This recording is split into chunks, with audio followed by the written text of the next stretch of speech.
Salam. Oh, Bu Ning, monggo Bu, silakan masuk. Monggo silakan duduk. Nah, tutup pintunya dulu nggih, Bu.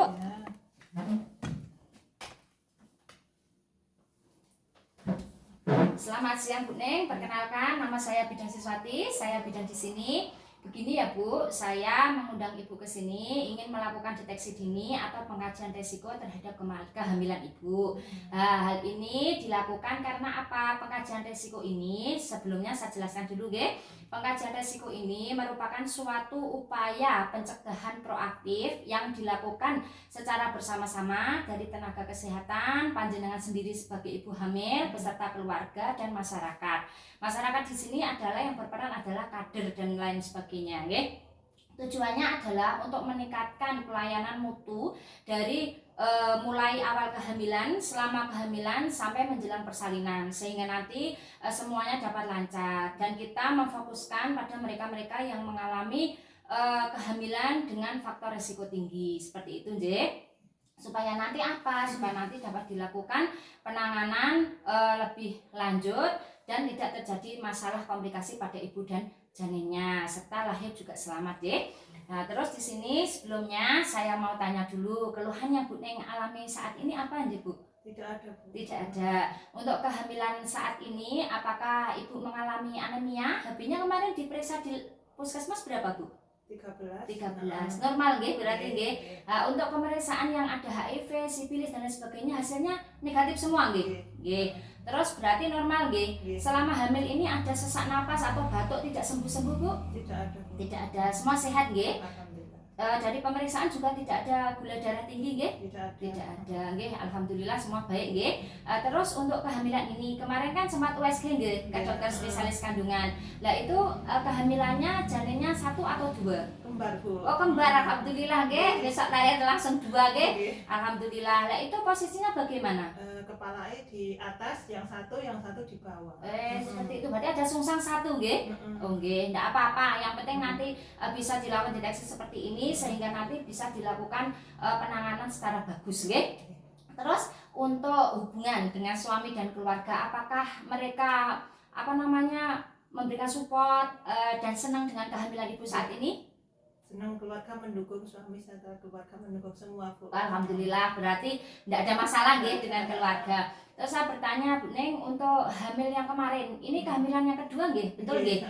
Untuk yang kemarin lahir putrane atau yang kemarin keguguran, Bu. Keguguran. Usia kehamilan berapa nggih? 15 minggu, Bu. 15 minggu. Terus di sana sudah dikirim nggih? Sudah Di rumah sakit. Di rumah sakit.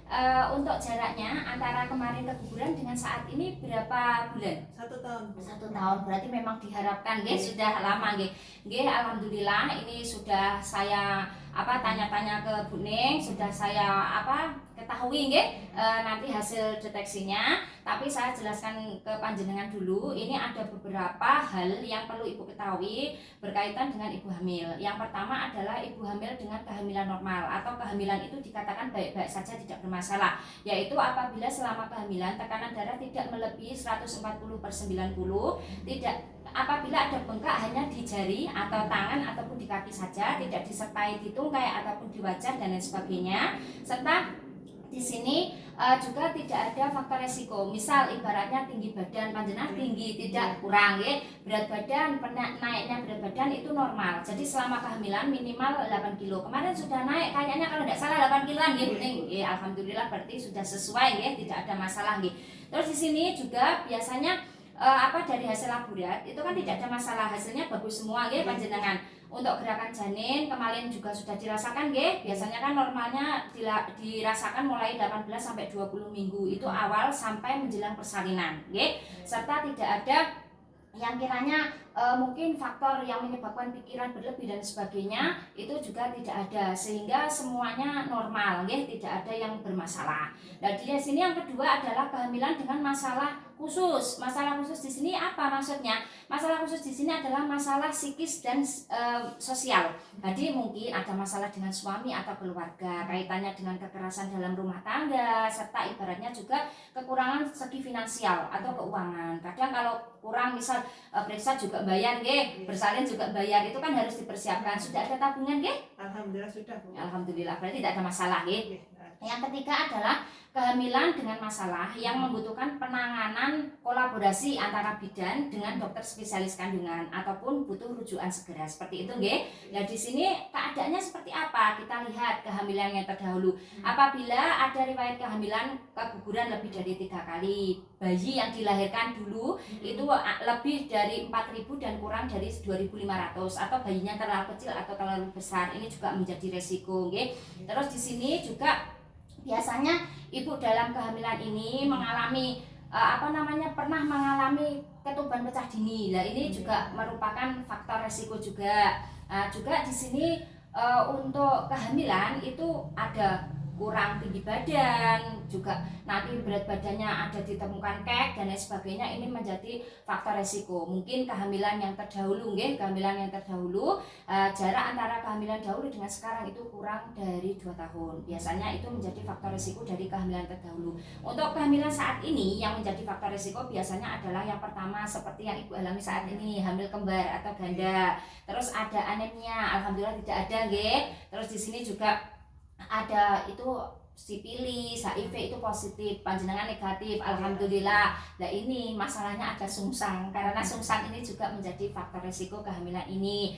Usia kurang dari 16 tahun dan lebih dari 40 tahun, 35 tahun ini sangat beresiko, karena kalau kurang dari 16 itu masih terlalu dini, sedangkan lebih dari 35 ini sudah mengalami penurunan fungsi. Serta di sini juga misal ada gangguan lain seperti penyakit diabetes, hipertensi dan lain sebagainya. Seperti itu, J. Yang keempat ini adalah kehamilan dengan komplikasi yang membutuhkan rujukan segera karena ada keadaan gawat darurat. Di sini misal ada ketuban pecah dini, ketuban ini sudah pecah sebelum waktunya, itu harus segera dirujuk ke rumah sakit. Atau keracunan dalam kehamilan, biasanya ini pandangan kabur, tensinya tinggi, disertai pusing dan biasanya juga mual, nggih. Nah, seperti itu preeklamsi. Tetapi kalau sampai kejang itu langsung harus segera ke rumah sakit. Bahkan ada kegawatan lain seperti perdarahan dan lain sebagainya, itu harus segera ke rumah sakit. Nah, untuk penanganannya ada 3 nggih, perlu diketahui Bu Ning. Yang pertama adalah untuk kehamilan yang normal, tadi saya sebutkan yang bagus-bagus di awal itu bisa ditolong di bidan praktek mandiri ataupun di puskesmas setempat. Untuk yang dengan komplikasi tertentu, masalah tertentu, itu bisa kolaborasi antara saya dengan spesialis kandungan, dan nanti bisa dilakukan pertolongan di puskesmas Konet ataupun di rumah sakit nggih. Terus yang ketiga, dengan kedaruratan ini wajib untuk bersalin di rumah sakit. Seperti itu, J. Jelas nggih? Nah, terus untuk Bu Ning tadi sudah saya lakukan screening atau pengkajian resiko. Ternyata saya temukan untuk satu kehamilan ganda ini nilainya 4, sungsang nilainya 8, dan tadi juga ada masalah pernah keguguran dan lain sebagainya, berarti ini nilainya lebih dari sama dengan 12. Jadi perlu dipersiapkan untuk besok persalinannya harus ke rumah sakit sehingga tidak ada masalah antara ibu dengan janinnya, semua selamat. Seperti itu nggih, Bu Ning. Sudah jelas? Sudah, Bu. Sudah. Ada yang mau ditanyakan? Tidak ada, Bu. Tidak. Kalau tidak saya tanya, besok persalinan boleh di bidan atau harus di puskesmas di rumah sakit, Bu Ning? Di rumah sakit. Panjenengan besok kan ini hamilnya kembar, ini boleh tidak di bidan? Bidan boleh. Tidak boleh kan? Karena harus di rumah sakit. Di rumah sakit. Jadi besok dipersiapkan nggih, persalinannya harus kemana? Rumah sakit. Rumah sakit nggih. Biar semuanya selamat nggih. Terima kasih. Ini saya dokumentasikan dulu. Telah dilakukan deteksi dini komplikasi kehamilan, hasil skor 12 lebih sama dengan 12, harus bersalin di RS karena resiko tinggi. Pemberi asuhan bidan seswati. Terima kasih Bu Ning atas kerjasamanya. Semoga besok persalinannya lancar, tidak usah masalah, nanti bisa gunakan BPJS juga. Terima kasih, hati-hati di jalan. Salam untuk keluarga.